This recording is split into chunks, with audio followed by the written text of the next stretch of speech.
Panwa is my name, coming from Bastar, where a very strong Maoist movement is taking place. 231 districts of our nation are in various degree of violence, and in Delhi too, 3 districts are affected. SRK's magic is required in central India. The people who are dispossessed, deprived, we were looking for our 2 meals when the great Mughals were here. When the British were here, we were doing the same thing, menial servants. Independence has come, we're still looking for our 2 meals. Sir, please get to your question. Sorry, sir. Can Shah Rukh Khan do something for entertainment of these people? Can he make movies for them? Can he bring them up and take them away from the barrel of the gun? It's a tall order to make movies for any specific group of people, but I would like to believe the kind of cinema that I do, जो फिल्में मैं करता हूँ, उसमें कोशिश यही रहती है कि जितने भी लोग हमारे देश के हैं, जो दुखी हैं, जो सुखी हैं, जो खुश हैं, जो बुरे हाल में हैं, अच्छे हाल में हैं, जो शायद अफोर्ड भी नहीं कर सकते, but the desire and the drive for waking up every morning, wearing makeup and working tirelessly for the last 20 years, about 16 hours a day, is so that I can bring as many smiles to as many faces as possible. And that is the God's honest truth. I don't work for anything. That's why I openly can joke about myself, the way I dance at weddings, etc. I work in films only and truly so that I can say thank you to all the people who've given me this opportunity to act. And the people of Bastar, as you mentioned, and all the districts who are affected, I would love to do cinema for them. But I truly believe specific cinema for specific people is not what actually makes everyone happy. I should just make a film which involves all the kind of emotions, all the kinds of happinesses and sadnesses that appeal to every sensibility. See, the language, the lines, the heroes, the heroines, the stories, the dialogues don't matter. The stories have been the same for the last 100 years of cinema. What actually appeals to people is the honesty, the undercurrent of common emotions, the universality of the love that we talk about, and hope. So I hope I continue to do that, and inshallah, I will be able to reach out to as many people and all the people in those districts that are affected also. Taking on further from what you're saying, Shah Rukh, you are one of the highest taxpayers. You have been for many, many years. And given the amount of corruption that's going on right now, let me pose to you, if you were Prime Minister for a term, let's say you were, what would you do? I would go for a holiday right now. In a place nobody knows. I don't know, I truly believe, just being honest on our own, and this is a very, very big thing for me to say. It's not in my place to say something like this, but you know me, I'll say anything. So I truly believe that, just being honest yourself is not an important aspect. I think that the people who work under you in your office, in your house, they also follow the same system. Just not being knowledgeable about the wrongdoings in your office does not in any which way not make you responsible for it. I think if I was the Prime Minister, which is not a bad idea as we sit here, but if I was a Prime Minister, I would make sure, and as I'm sure our Prime Minister is doing, he's a gentleman, he's a wonderful gentleman, I think absolutely above corruption and honest, great gentleman whenever I've met him. And I think he must be doing is to just be able to figure out, look at every aspect of the people working under him, under the government, take them out. It will take time. I think what we need to do personally is give time. It requires a lot of time to weed out corruption. It's in the veins and nerves of all of us. It's a part and parcel of our lifestyles. So I would try to do that. But it's a very tall order, and I think we need to give any government which comes into power or which is in power some time to be able to weed it out. As always, honest and simple solutions from Shah Rukh. I could do chaya in the office otherwise. Yes, at the back there, the lady at the back there. Please, let's have a mic there. Hi, Shah Rukh. My name is Rita Madan. Hi, Rita. You just mentioned that you work 16 hours a day to bring smiles to people's face. I want to know who brings smiles to your face. My in-laws are here, so I won't tell all the names, but... No, but my kids do. My kids bring a lot of smiles to my face. I think I feel really thrilled and happy because when I was being trained as an actor, the first thing I thought of was that I should be able to hold the attention of youngsters, little kids, because they are the most honest audience that you can get in the world, in every aspect of public appearance. So I'm very happy that my kids find me interesting. My daughter's here in Delhi and she just sent me a message, though she loves my mother-in-law. But she just said, I'm getting very bored here, Papa, come and entertain me. So I'm going to go and entertain her. My kids do truly bring the best smiles that I have ever experienced in my life. Yes, the gentleman right here.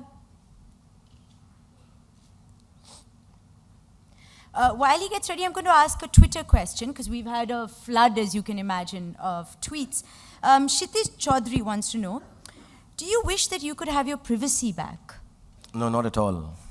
Yeah, not at all. I said this in one interview in my documentary, that all my life I have worked so that I can be recognized. I want thousands of people to scream my name out when I get off the airport. I want girls and little children to tear my clothes off. I've worked very hard for this, and then I find it very stupid when I see stars wear dark glasses to hide their faces. I think I want to be recognized. Given a chance, I'd give my left arm and right arm to be recognized and have no privacy. I want to be known, I want to be disturbed, I want to be troubled by as many people for as many years possible. That's given a free license to everyone here to take photos with him afterwards. Yeah, and like this, yeah. Oh, I just saw that. Yes. Shah Rukh, my name is Sunil Sethi. I'm from the Fashion Design Council of India. You sounded too serious, and we like you as you are now. Do you agree with the other serious people in your fraternity who say, don't call us Bollywood, and yet after so many years, you're not part of an industry, so-called? No, I'm not a serious guy at all, but whenever I go to a serious function or a gathering like the India Today Conclave, which I've been told is a very serious gathering. So I'm really restricted by my wife. She says, don't speak stupid, don't try to be funny. People who are funny are considered jokers and jesters, they're not taken seriously. No, So let me tell you, I'm a highly intelligent guy. I'm so smart, I could be smart-assy actually, but I need to control myself, and I have no problem. See, Bollywood is now, you could fight this earlier. I used to find it strange that it's just kind of like you have Lollywood, you have Tollywood, you have Bollywood, and you'll just go on like this. But now it's been accepted. It has actually become more of a, I don't know, it's like a noun now. It's just a term. I don't take it too seriously. I myself call it Bollywood. When I say Bollywood, I mean Mumbai actually. The Indian film industry is the right way to talk about cinema in India, I think. But I don't take it very seriously now. And ironically, I think the word Bollywood has been patented by an American company. We Indians missed the boat there too. Thank you. Yes, last couple of questions. The gentleman here, please. Hi, Shah Rukh. I'm J.C. Ladda from the Aditya Birla Hello, Group. sir. See, what has been the most challenging moment in your personal life which impacted you professionally? I don't know. I think I have had a series of injuries in the last 6-7 years. I've had a big spine surgery. I've had this major shoulder surgery, a couple of knee surgeries, ankle surgeries. I'm like now kind of bionic. So many titanium and funny screws in my body all over. I think at times the only thing that I don't like being taken away from me is my energy and active lifestyle. I'm frisky, and is that the right term to say? Yes, absolutely. You can say anything. Okay, it's okay. I didn't, yeah, frisky. perky. I didn't mean sensually. I meant frisky. Otherwise, yeah. You meant it all, Shah Rukh, don't lie. Okay, Koel knows. But I like an active lifestyle. I like to work very hard. I consider myself what I call the labor class. I'm hands-on kind of person. I want to keep working the whole day round. And when that is taken away from me, I think it affects me a lot mentally. It gives me a lot of sadness, and I think that percolates down to my family. And I kind of make everyone very sad and disturbed, including my in-laws. Everybody gets like very disturbed, and then everything very slow and sad in my house. And yeah, that affects me. So that has been plaguing me for the last 5-6 years. But now I have scientifically resolved it through astrology. I'm wearing this ring, which they claim I will never get hurt again. So now I know that, being the scientific mind that I am, I've sorted this out. We have a corner from the in-laws corner. A question from the in-laws corner. I'm not privileged enough to be Shah Rukh's in-law family.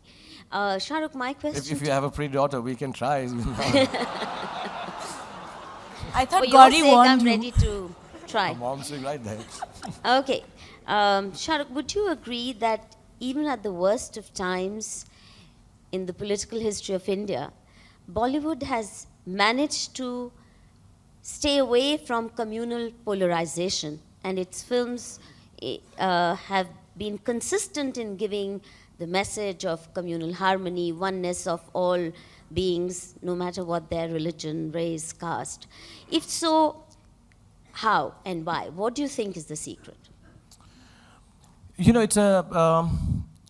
if you can make it as simple as, a gathering of friends, or even a family get-together where you don't have friends but acquaintances, and you sit down to have a good evening and enjoy with each other. I think the Indian film industry and Bollywood, I'm part of that more, so I can speak on those terms. I think when you start making a film, you kind of become that kind of family or friends or acquaintances, where the goal is only to be able to entertain. Of course, the reasons for that, for the producer is to make money, for the actor is to become a bigger star, for the actress is to do well, everybody's got their reasons, but the final goal is to make the same film that will please a lot of people. So the bottom line for our success is that a lot of people should like what we are saying. And Indian cinema is very unique, that it has to be liked by the 2-year-old in the house and the 80-year-old grandmother also. So it is kind of a variety program. It's like a cabaret, where everything has to be put in, and I think it's a very intelligent director or producer who gets everyone to, like a film like Three Idiots, or say, Kuch Kuch Hota Hai, or say, Munna Bhai. These are really loved films where everybody has loved them. And, in that goal, or in that strive to reach that, the small issues of, which community we belong to, what religion, what color, what caste, I think it just gets completely trampled. And I think, as a matter of fact, in India, if it comes down to normal people, that really is the truth of the matter. Yeah. But I think politicians, as I've always said, and I think all of you know, do use religion as an agenda. And I think it is the lowest, cheapest, dirtiest trick in the world to use religion or communal... It really is. I mean, I really believe that the younger people, and I like to believe I'm also kind of that side still, but I really believe that there should be a set of people amongst all of us who should get together. And I think this is very utopian maybe, but I think the agendas of leadership need to change to more development, studies, education, women upliftment. I think we just keep talking about it, but these are all social issues which we keep. But I think they should become major political issues instead of saying Hindu, Muslim, black, white, colorful. I think it's really, really low down and dirty. And I'm married to a Hindu lady. I'm myself Muslim by birth. And, my kids know all the religions. I'm very proud of that. And I think that's the way they should be brought up. And anyone of any religious faction, if has an issue with that, I'm ready to face them. Listen, religion is a very personal thing. It's about faith. It's about you and your God. And I don't think anyone in this world has the right to come in between you and your God, especially politicians. The gentleman has had his hand up all through your answers, so I'm going to, and after that, I'm really sorry, I see all sorts of hands, but you're going to have to accost him on your own. Namaste. So your name is Khan. My name is Björn. I'm from Denmark, so I should not know you, but I do. Worse still, I'm in your age group, so I should ignore you. But I don't. So there's quite a few of us who know you and do not ignore you. And we now know that you are known for your films, for your sense of humor, and for your, well, scientific approach at times. Now, how would you like us to remember you? I don't know, I'd like to be, at this age, I'm passing through midlife crisis. Yeah, I'm turning 46. So there are things I do which everyone tells me is midlife crisis-like. But I have started doing one of the things is to think that how do I want to be remembered? If at all I do good enough work to be remembered. And I'd like to be remembered with one line that, sorry, speaking in third person, but here is Shah Rukh Khan. He should be remembered for the fact that he tried, and he tried very hard in whatever I did. So yeah. Okay, the very last question. I'm going to give the privilege to the organizer, Kalipuri. Hi. So a lot of people, I think, want to know, and I'm going to ask it. Is there a six-pack still hiding underneath that sharp suit? Yeah, the 4-pack is there.